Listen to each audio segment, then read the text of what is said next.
Hey everyone, welcome to the show. So, Donald Trump is not well. I mean, we've always known that, but it's getting worse.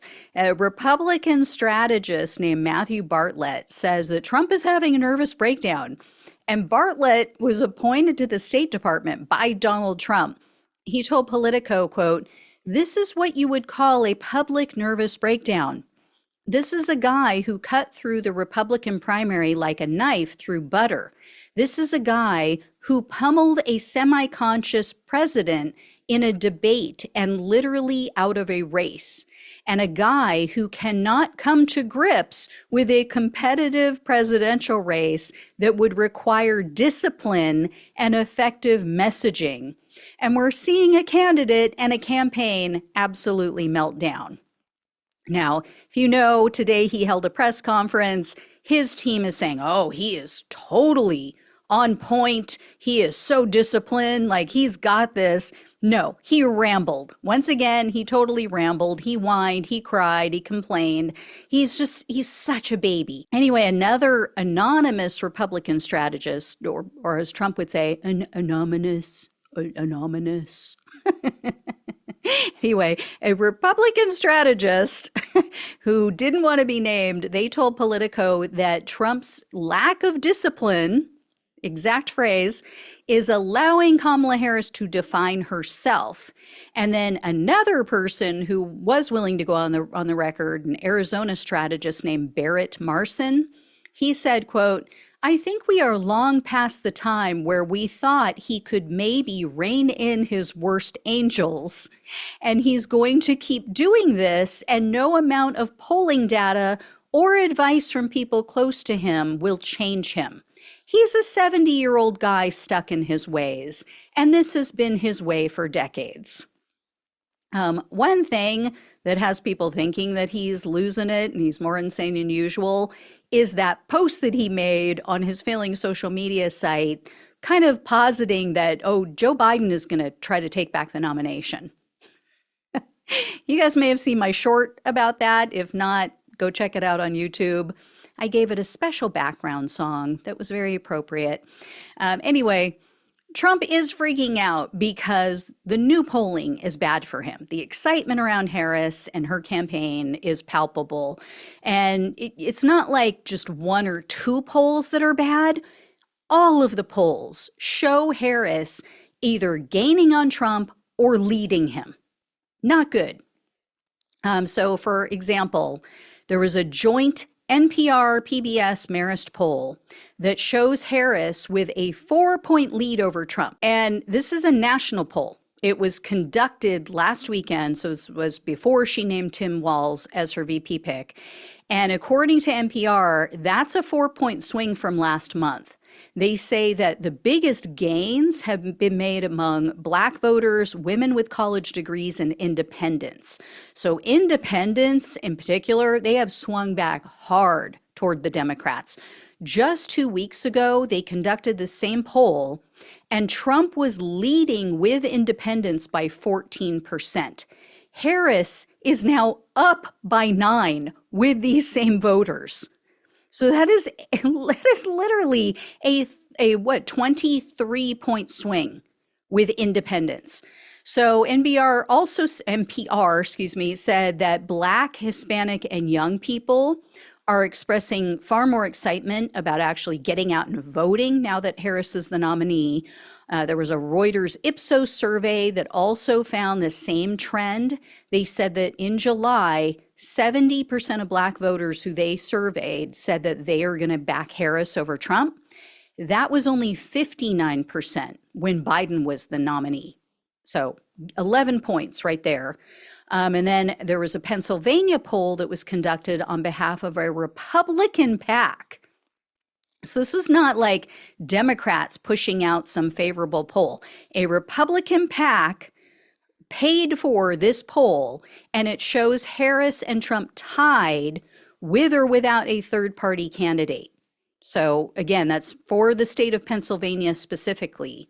And then the polling aggregator that's known as 538, they now have Harris up by 1.2% in the state of Pennsylvania.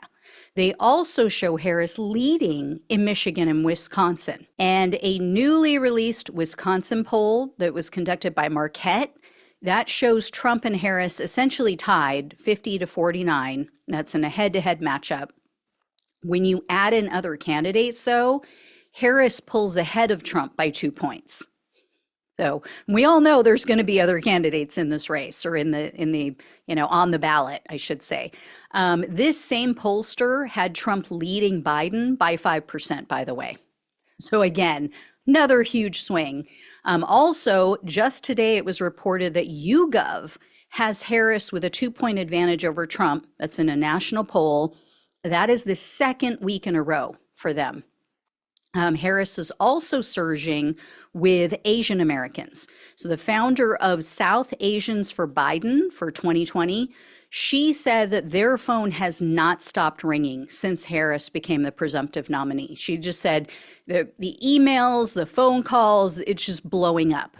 And Cook Political Report, I think for the first time in this election season, if I'm not mistaken, they have now shifted their Arizona, Georgia, and Nevada leanings to Harris's favor, Harris favor.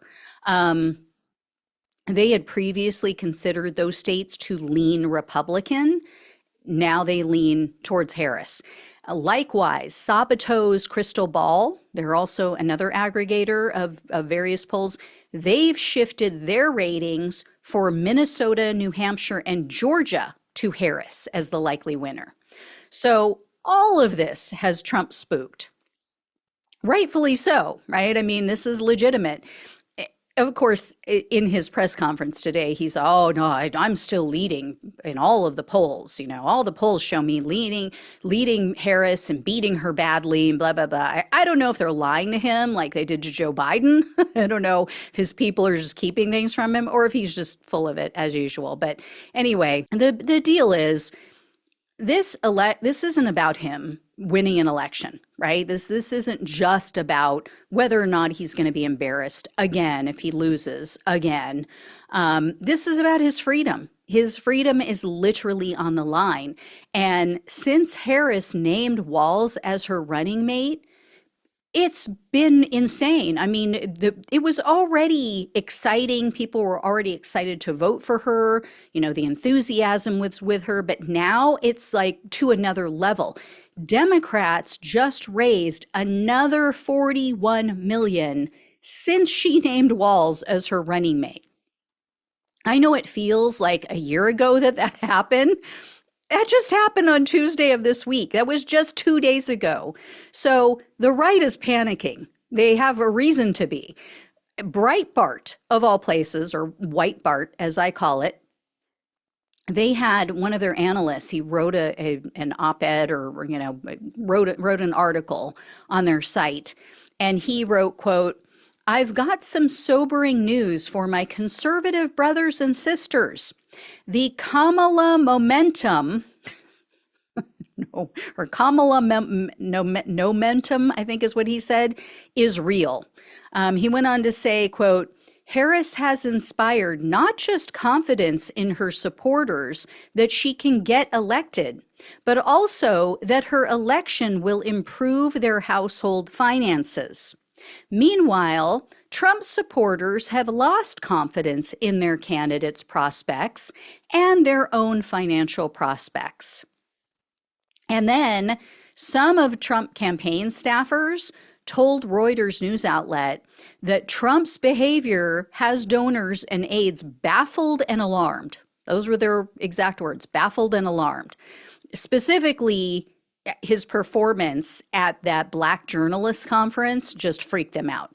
And two sources told Reuters, quote, "The Republican National Committee and the campaign have been fielding calls from some donors who fear Vance has become a distraction and is dragging the ticket down." So that, of course, is Donald Trump's running mate, J.D. Vance, the couch lover.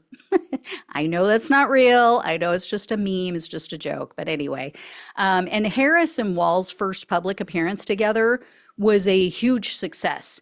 It was such a success that a longtime Trump ally, this conservative commenter, posted a warning on Twitter, and he said in part, quote, "Trump supporters may not want to hear this, but Kamala Harris and Tim Walz were very good tonight in Philadelphia," very in caps. "She came across as measured, confident, and fully in control. It was an optimistic speech full of hope and change. Q 2008. Meanwhile, Walz showed off his folksy and feisty Midwestern persona. It looked natural, it felt organic, the crowd was large and energetic. We'll see if it holds, but their race feels different, and polling suggests it is different." So I scrolled through the comments below that because I just knew it was going to be gold.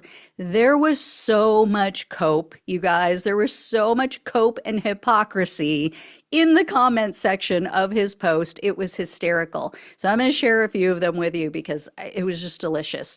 So one person actually had the ovaries to say, quote, "The online adulation of Harris that borders on a cult of personality is disgusting." I know, right? Oh my God. No self-awareness with these people. Another person claimed that people were paid to attend Harris and Walz event. These people, they're just swimming in a sea of projection, aren't they? One Twitter user wrote, quote, "Seemed very awkward to me." This is someone on the right. This is someone talking about it being awkward when their Republican superstars, quote unquote, are freaky, barely human coding JD Vance and Ron DeSantis. Seriously?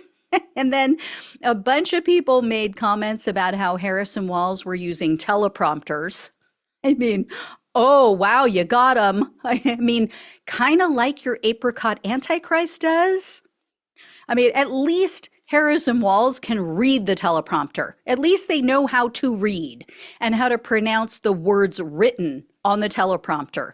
They don't have to stop periodically and say, "I'll tell you what." I'll tell you what, right? Trump does that constantly. Every time he does that, you know, he just screwed up. He just made a mistake. And now he's trying to like get your attention. He's trying to take your attention away from it and distract you from the fact that he just totally screwed up.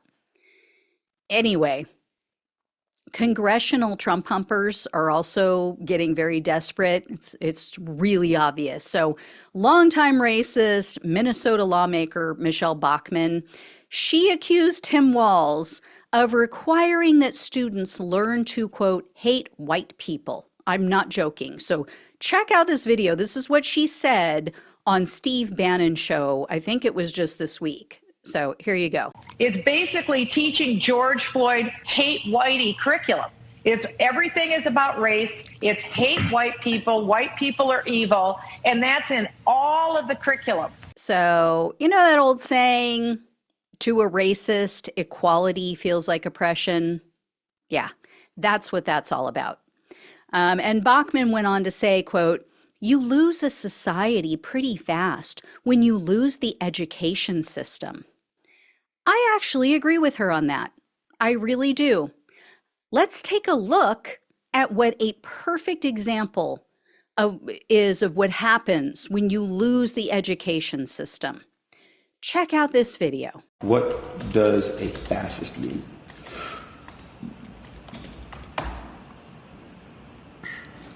It means you are a far right authorization ultra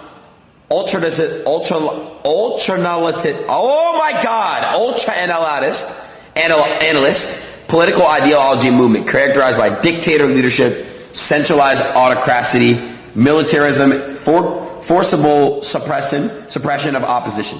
So I don't know what that means, right? I swear to God. I don't know what the fuck a fascism is. I don't know what the fuck that is. Benito Mazzulli and Giviante Gentile and Jason Stanley. Like, who the fuck are these people, bro? Never heard of my fucking life. What is an example of a fascist? So for those who don't know, that was Aiden Ross. Aiden Ross is a popular online gamer. He has become a major political public figure on the right. He just gave Donald Trump a Tesla truck that was bedazzled with Trump's photo on each side. He had Trump on his live stream the other day when he presented him with this truck and a Rolex, as if Trump needs those things. And for those on the podcast, allow me to translate, allow me to share what he was attempting to read. So he looked up the definition of fascist because someone had called him a fascist on the show.